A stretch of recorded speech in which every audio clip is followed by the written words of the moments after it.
जब बाबा साहब भीमराव अंबेडकर लंदन से अपनी पढ़ाई पूरी कर बैरिस्टर बनकर आए थे, तब उन्होंने कोर्ट में पहला कदम रखा। कचहरी के अंदर सभी ऊंची जाति के वकील बैठे हुए थे और ब्राह्मण जाति के वकील भी बैठे हुए थे। सभी ने बाबा साहब भीमराव अंबेडकर जी का मजाक उड़ाया।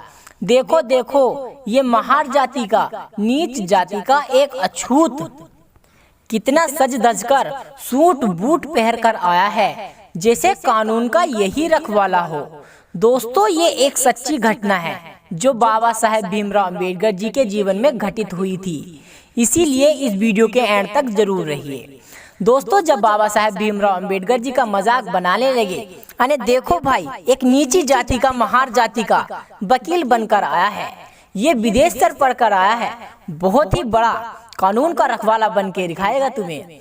लेकिन बाबा साहब भीमराव अंबेडकर जी ने उनकी बातों का बुरा नहीं माना और अपनी दुकान के लिए, यानी अपने ठिये के लिए जगह साफ करने लगे। तभी कुछ ऊंची जाति के वकीलों ने बाबा साहब भीमराव अंबेडकर जी से कहा, अरे अछूत, तुम तो अपनी दुकान अगर बाहर भी लगा लोगे तो वहाँ भी तुम्हारा केस बेस अच्छे चलते रहेंगे और तुम्हारी दुकान बाहर से ही अच्छी दिखेगी। लेकिन बाबा साहब भीमराव अंबेडकर जी को तभी कुछ बुरा नहीं लगा और चुपचाप साफ सफाई करते रहे। जब दोबारा उन लोगों ने यही बात कही तो बाबा साहब भीमराव अंबेडकर जी ने जवाब दिया, तुम लोग सच कहते हो, मैं अपनी ठिया बाहर ही लगा लेता हूँ। कचहरी के बाहर बाबा साहब ने ठिया लगा लिया। छोटे मोटे केस चलते रहे, उनकी रोजी रोटी का सहारा मिलता रहा। उसी बीच एक सेठ और सेठानी कचहरी के अंदर गए, जिनके बेटे को फांसी की सजा होने वाली थी। सभी व्यक्ति को और ऊंची ऊंची वकीलों को और जो कानून के रखवाले थे, उन सभी को उन्होंने फाइल दिखाई, लेकिन सभी लोगों ने फाइल लेते ही केस लेने से मना कर दिया, यानी ये केस हम नहीं लड़ सकते। तभी एक ऊंची जाति के वकील ने कहा, अरे सेठ, तुम्हारा केस वो लड़ेगा जो बाहर बैठा है, महार जाति का व्यक्ति, वो विदेश से पढ़कर आया है, वह बहुत पढ़ा लिखा है और कानून को अच्छी तरह से जानता है। क्योंकि वे बाबा साहब भीमराव अंबेडकर जी के ऊपर टोन कस रहे थे, तो भी सेठ और सेठानी को तो अपने बच्चे को बचाना था। इतनी बात सुनकर सेठ सेठानी कचहरी के अंदर से भागकर आए और बाबा साहब भीमराव अंबेडकर बाहर बैठे थे, तो बाबा साहब भीमराव अंबेडकर जी के चरणों में गिर पड़े और कहने लगे, है बैरिस्टर, मेरे बच्चे को बचा लो, है बाबा साहब, मेरे बच्चे को बचा। उन्हें उठाया और उनसे कहने लगे, ए सेठ और सेठानी, आप मेरे पास क्यों आए हो? मैं तो एक नीची जात का व्यक्ति हूँ, एक अछूत हूँ, भला मैं आपके बेटे को कैसे बचा सकता हूँ? लेकिन सेठ और सेठानी ने बाबा साहब भीमराव अंबेडकर जी का शकल देखी और कहने लगे, नहीं, आप ही हो जो मेरे बच्चे को बचा सकते हो, आप ही मेरे कर्ता धर्ता हो जो मेरी मदद कर सकते हो।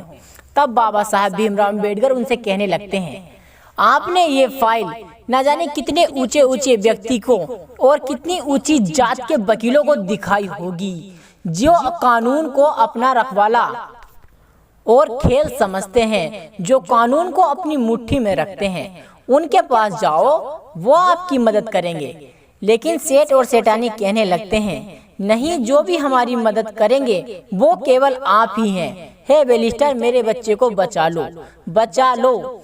तब इतना ही कहा उस सेठ ने, तो बाबा साहब भीमराव अंबेडकर जी को अपनी माँ की कही बातें याद आने लगी। उनकी माँ ने बचपन में उनसे कहा था, भीमा, जब भी किसी निर्दोष की मदद करनी हो या किसी निर्दोष की जान बचानी हो और तुम्हें झूठ बोलना पड़े तो पीछे मत हटना भीमा, पीछे मत हटना। तब बाबा साहब भीमराव अंबेडकर उनके बच्चे की फाइल, केस की फाइल ले लेते हैं और अगले दिन कोर्ट में सुनवाई चालू हो जाती है। दोनों पक्ष के वकीलों ने अपनी अपनी दलीलें पेश की, लेकिन बाबा साहब ने कोई दलील पेश नहीं की। तब जब जज साहब अपना फैसला सुनाने वाले होते हैं, तब वे बाबा साहब भीमराव अंबेडकर की तरफ को कहते हैं और देखते हुए कहने लगते हैं, भीमराव, तुम्हें अपनी सुनवाई में कुछ नहीं कहना? क्या तुम कोई दलीलें पेश नहीं करना चाहते? तब बाबा साहब ने मना कर दिया और कहने लगे, नहीं जज साहब, तुम अपनी सुनाई और अपना आखिरी फैसला बताओ, मैं कुछ नहीं बताने वाला। तब जज साहब ने उस सेठ और सेठानी के लड़के को फांसी की सजा दे दी। सेठ मन ही मन में सोचने लगा, मैंने किस आदमी को अपने बच्चे के केस की फाइल दे दी। ये तो सच में नीची जात का महान निकला, ये कुछ नहीं जानता। तब बाबा साहब भीमराव अंबेडकर कचहरी के बाहर निकलने लगते हैं, जहां से उस बच्चे को ले जाया जा रहा होता है। उस बच्चे के गले में फांसी का फंदा भी नहीं डला था। तभी बाबा साहब भीमराव अंबेडकर रोक लेते हैं।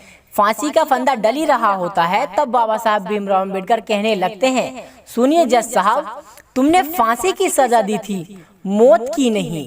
तभी से एक कहानी बनती आई है कानून की, जब भी किसी को फांसी की सजा दी जाती है तो उसे सजाए मौत कहा जाता है।